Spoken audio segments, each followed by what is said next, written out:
El 7 de agosto de 1945, cuando el sol volvió a salir sobre Hiroshima, ya no era el mismo sol, ni era la misma ciudad.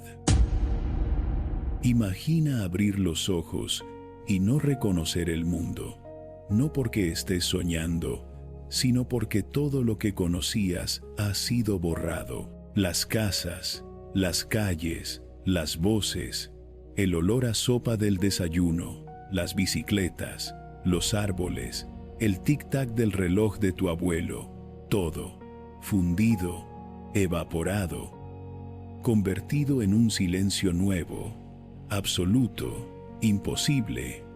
Eso vivieron quienes despertaron, o no murieron, o simplemente no alcanzaron a entender qué había pasado.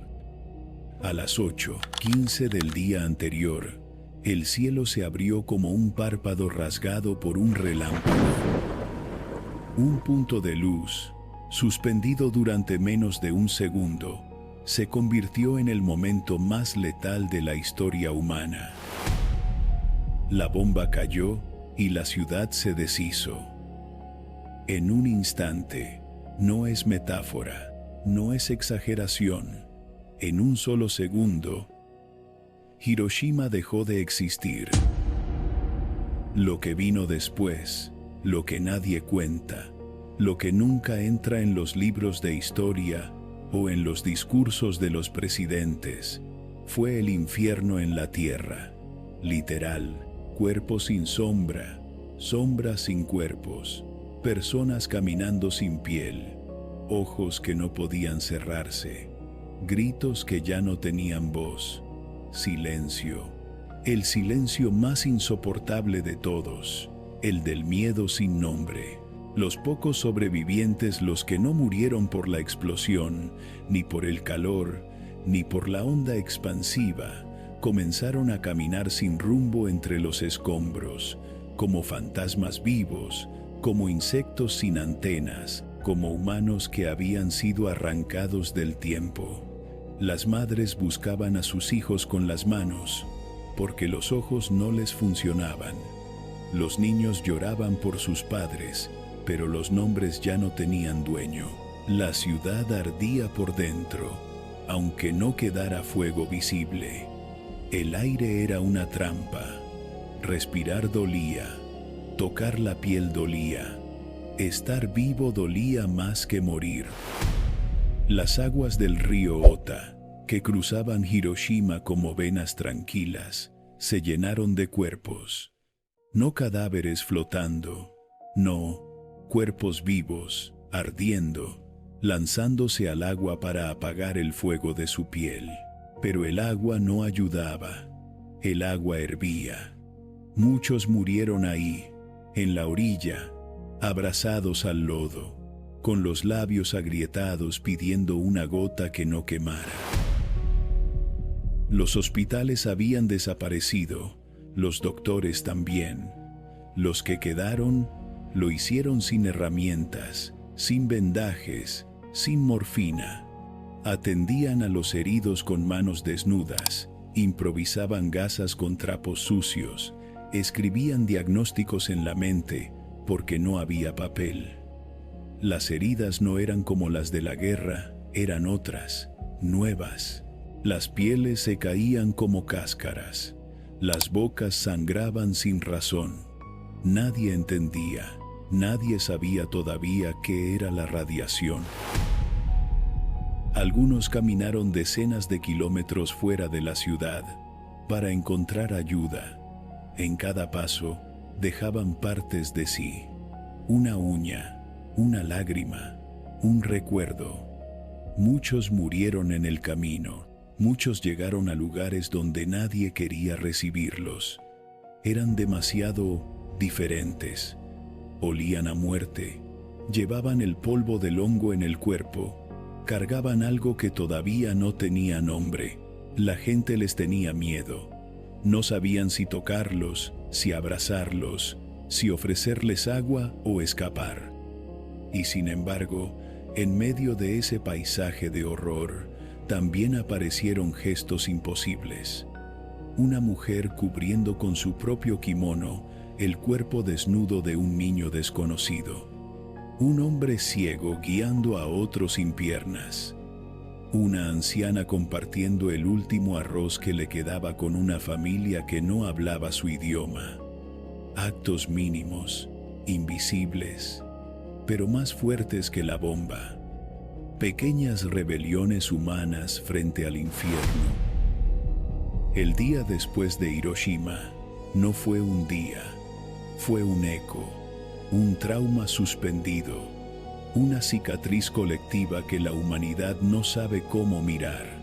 Mientras los medios hablaban de victoria, de rendición, de paz duradera, los sobrevivientes escarbaban con las uñas en la tierra caliente, buscando algo, un anillo, un cuaderno, un nombre, algo que les dijera que eso había sido real, que no era una pesadilla, que no estaban locos.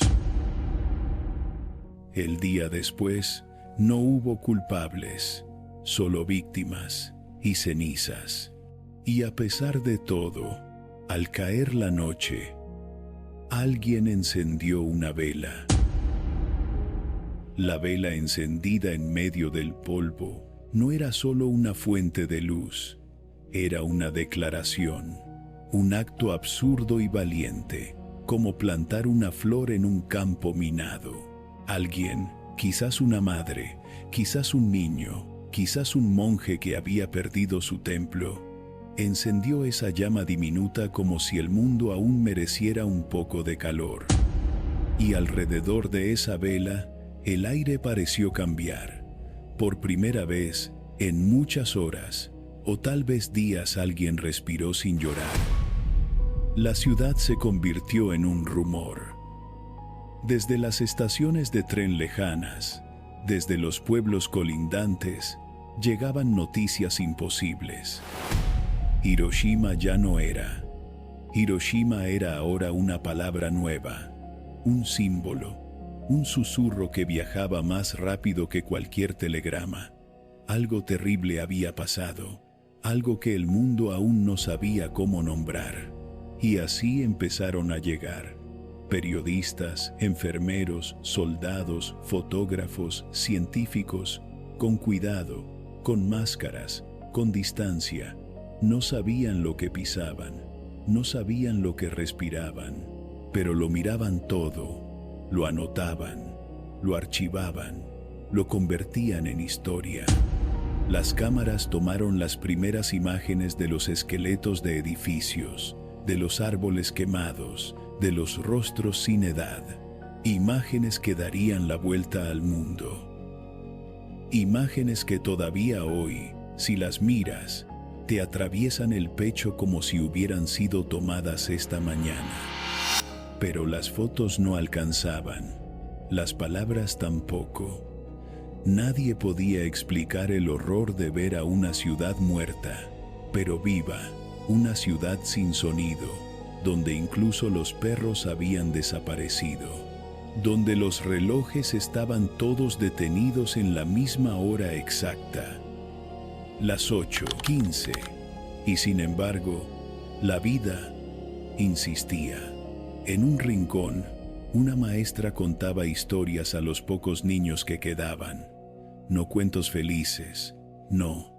Les contaba cómo era Hiroshima antes, para que no se olvidaran, para que supieran que alguna vez hubo faroles encendidos, y bicicletas corriendo, y un río donde se lanzaban flores. En otro rincón, alguien escribía, con un lápiz prestado, sobre una hoja quemada, «Estoy vivo», como si esa frase tuviera algún poder. Con los días, el horror se transformó en rutina. Comer, aunque no hubiera comida. Caminar, aunque no hubiera calles. Buscar, aunque ya no hubiera nada que encontrar. Y muchos lo hicieron en silencio. El silencio no como rendición, sino como resistencia. El silencio como único idioma posible después del grito más fuerte de la historia humana. las autoridades comenzaron a limpiar, a reconstruir, a enterrar, pero los cuerpos eran tantos, tan irreconocibles, tan confundidos entre los escombros, que muchas veces simplemente se les incineraba donde caían. Se cavaron fosas, se improvisaron rituales, se lloró en grupo, se lloró en soledad. Y entonces aparecieron los síntomas, la radiación, esa palabra que aún no se entendía, cabellos que caían como lluvia, llagas que no cicatrizaban, sangrados internos, mentes que se nublaban, niños que envejecían en días, mujeres que no volvían a menstruar, hombres que no volvían a caminar. El daño era lento, invisible, implacable, como si la bomba hubiera seguido cayendo, una y otra vez, dentro del cuerpo. Pero incluso ante eso, la gente de Hiroshima decidió hacer algo imposible: vivir.